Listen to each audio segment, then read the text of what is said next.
Chapter 12. Right wouldest you be, O Lord, were I to contend with you, yet will I reason with you. Wherefore doth the way of the wicked prosper?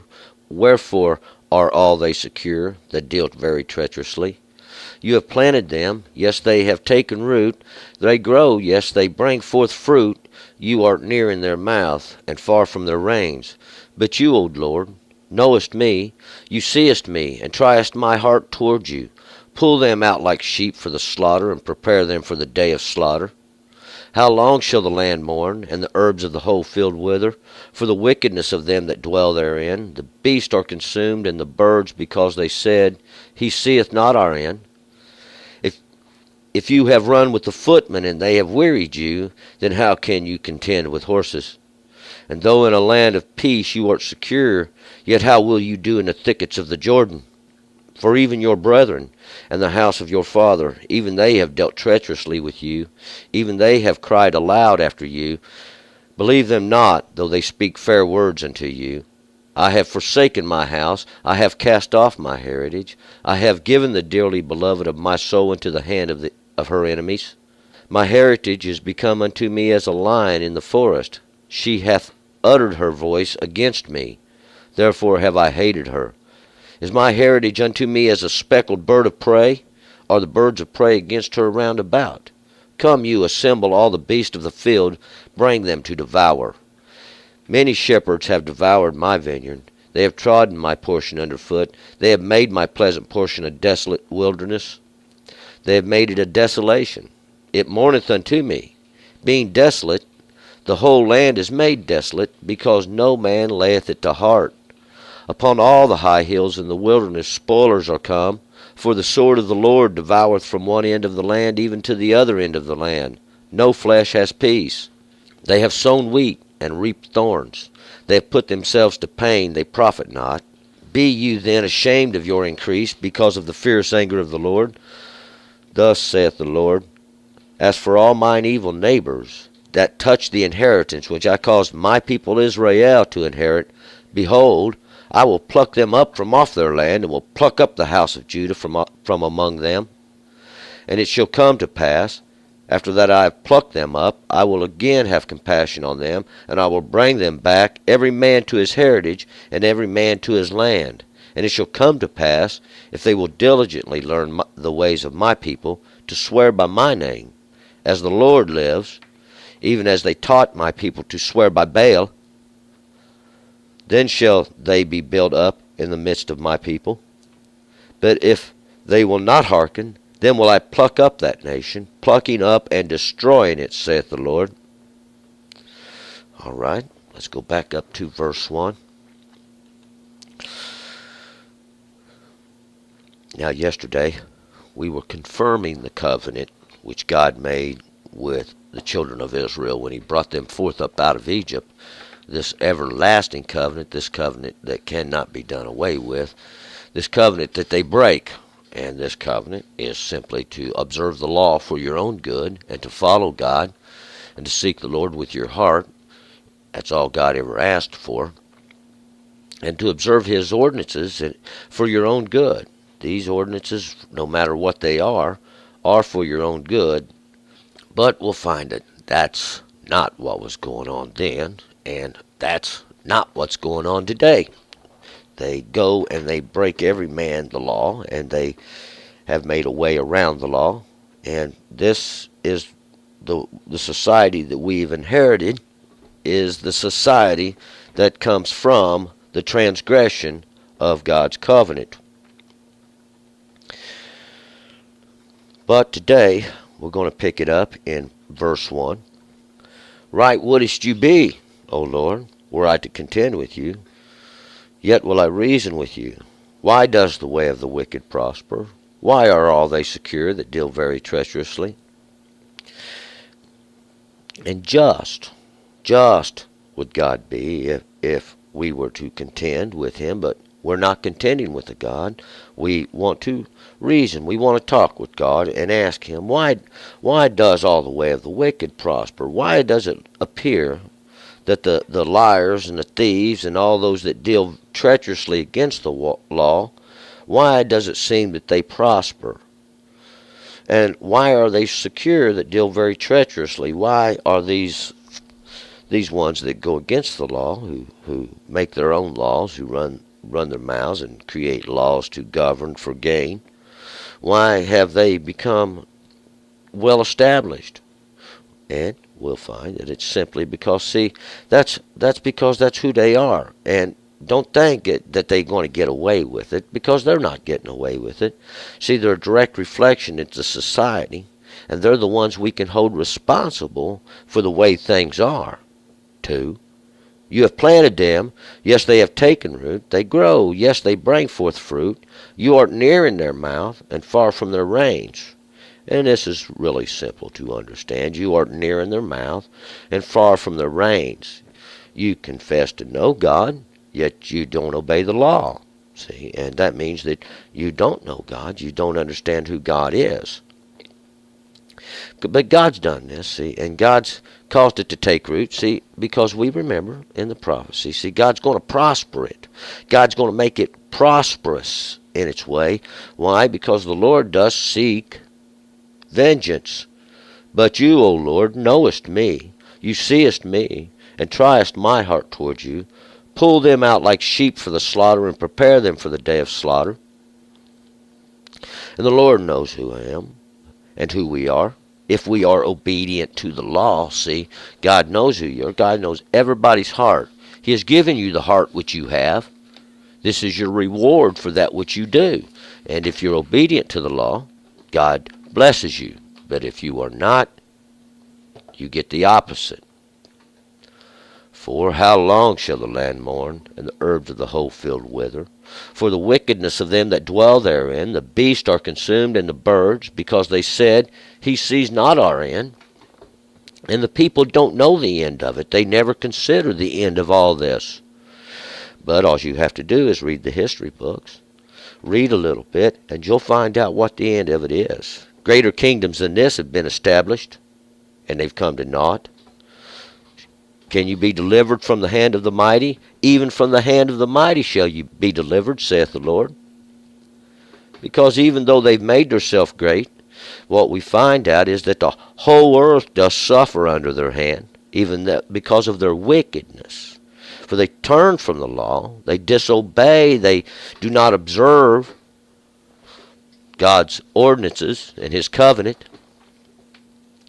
The beasts are consumed, and this consumes them. See, they thought they would lay a trap for your soul, and God has laid a snare for theirs. See, and they've been consumed. And the birds, these birds here, are these birds that swoop down.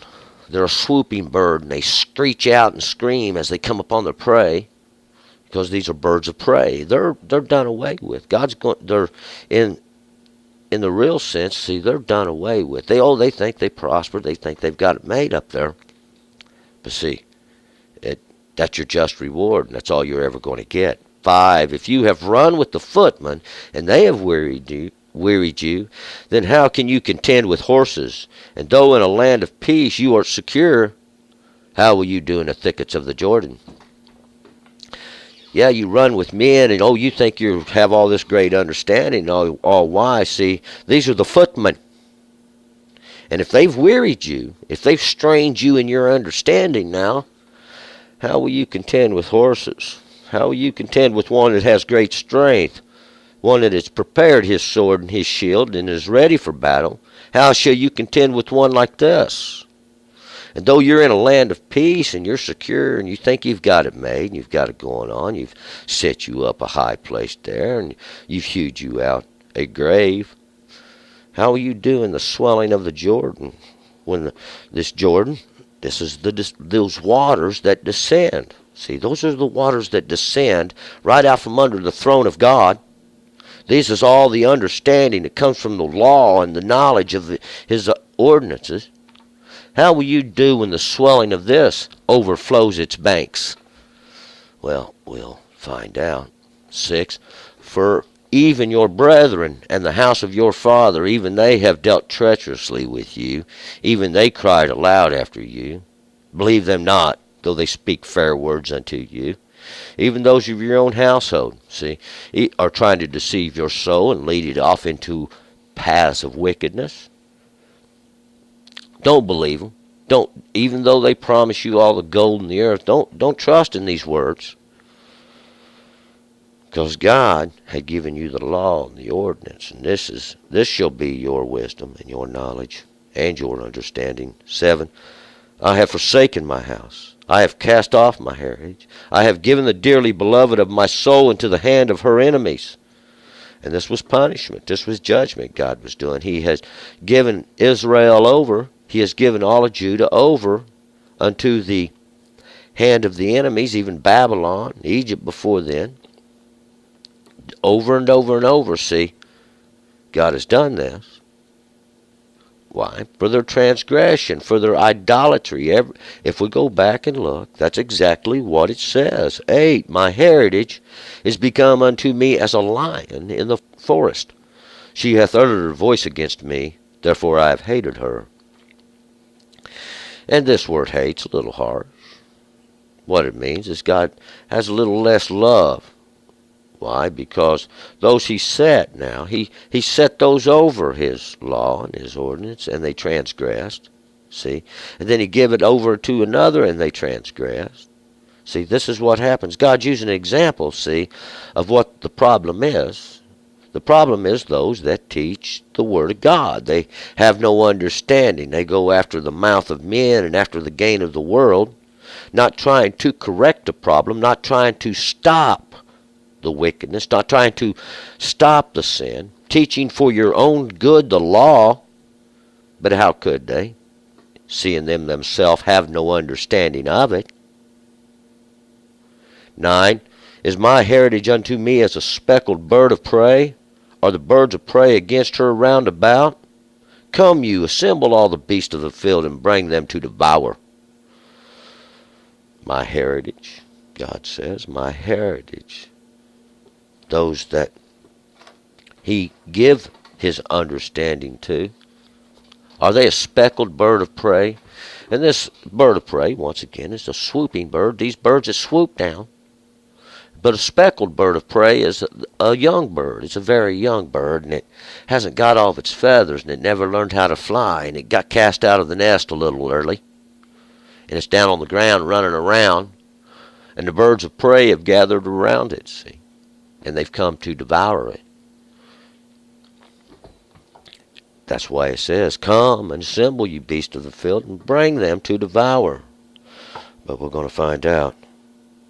It's not to devour the little speckled bird, but all the other birds.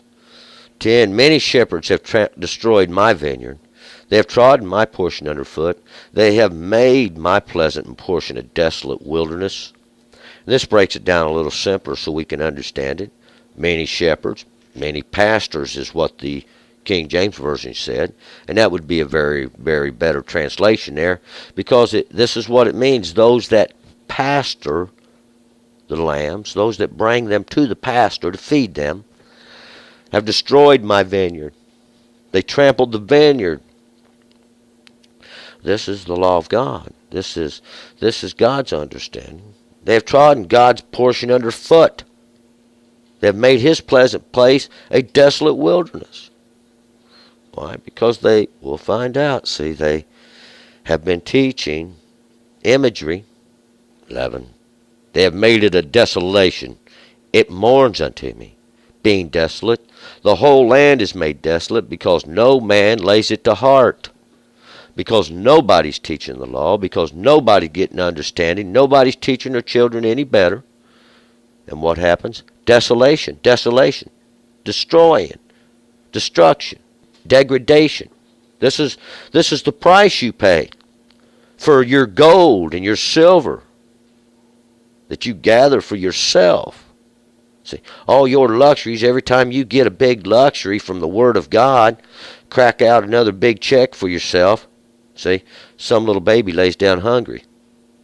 12. Upon all the high hills in the wilderness spoilers are come, for the sword of the Lord devoureth from one end of the land even to the other end of the land. No flesh has peace. All the high hills, all these exalted places in wilderness, this place where the words need to go in and drive out the ignorance. Spoilers are come upon these places, For the sword of the Lord devours from one end of the land even to the other end of the land. No flesh will have peace. And this sword of the Lord is simply the law. This sword is the word, the law. And it devours from one end of the land unto the other. In judgment, see? In judgment. Every word of it. In judgment. That's why there's no flesh has peace. Oh, they say peace, peace, peace. Great peace is coming. Yeah, after you die and they get carried off to some magic land. That ain't the way it's supposed to be. 13, they have sown wheat and have reaped thorns. They have put themselves to pain. They profit not. Be you then ashamed of your increase because of the fierce anger of the Lord. Ashamed? We find that's something they didn't know nothing about. They don't even know how to blush. Have no way of showing their shame. You've sown wheat, that which was goodly, that which would have brought you a harvest, but you've reaped thorns. These thorns, well, we've talked about these thorns. These are all those things that come in, these things that was left in the land. See, these things that there's no harvest there. Prickles and briars, they have put themselves to pain. You've done it yourself. See, these ones you've trusted in, all your great leaders, all those who've got your great knowledge and your understanding, that ain't managed to save you. They ought to be ashamed of their increase because it's their fault. See, it's their fault. They teach ignorance. Ignorance was taught them. What do you expect? 14, thus saith the Lord, as for mine evil neighbors that touch the inheritance which I have caused my people Israel to inherit, behold, I will pluck them up from off their land, and will pluck up the house of Judah from among them. Mine evil neighbors. Those we'll find out were the nations right around Israel at that time, those that got left in the land from the beginning, and they grew mighty. See, they became thorns and briars, and what they did was they consumed Israel. They consumed Judah. But see, God's going to pluck them up. God's going to pluck them up, and he's going to separate the house of Judah from among them. 15, and it shall come to pass, after that I have plucked them up, I will have compassion on them, and I will bring them back, every man to his heritage, and every man to his land. And you have been plucked up. You don't think you're plucked up, but your understanding has been well plucked up, shaken off, and cast out violently. 16, and it shall come to pass, if they will diligently learn the ways of my people, to swear by my name, as the Lord lives, even as they taught my people to swear by Baal, then shall they be built up in the midst of my people. If you do what? If you will diligently learn the ways of my people. Whose people? God's people. Israel, Judah. All you people of the earth, if you will diligently learn to swear by God's name, and as God lives, for God is alive, he is a God of the living, and he is alive and speaks to man in his heart continually, men don't listen.